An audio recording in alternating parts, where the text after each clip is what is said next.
everybody for the invitation. Thank you, Professor Robinson, for allowing us to be here. Thank you for the staff that organized this event. Thank you, President Zedillo, for joining me this morning.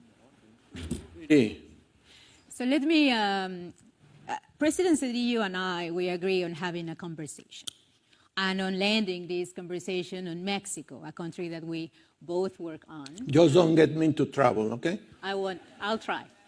But I do want to start with a difficult question. It's not trouble. You mentioned that Mexico has a problem of rule of law, and I think nobody would question that.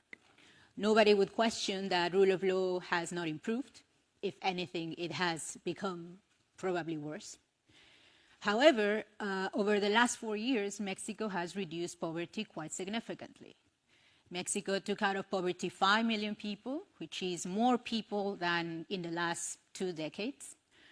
Our reduction in poverty has been probably the most important one of the century. And also, we have observed a reduction in inequality. The reduction in inequality is not only from the last 4 years, it's something that we have observed over the last 2 decades. So could you, walk us through what Mexico did to improve the conditions of people, even if there is this huge problem of rule of law? Well, first, I will introduce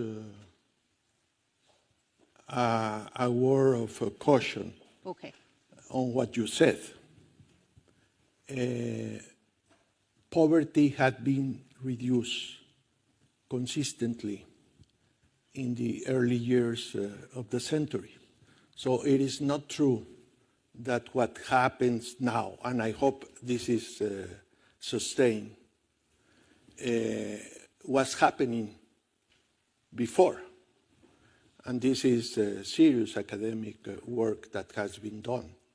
I think you are making reference to the recent Carnival studies.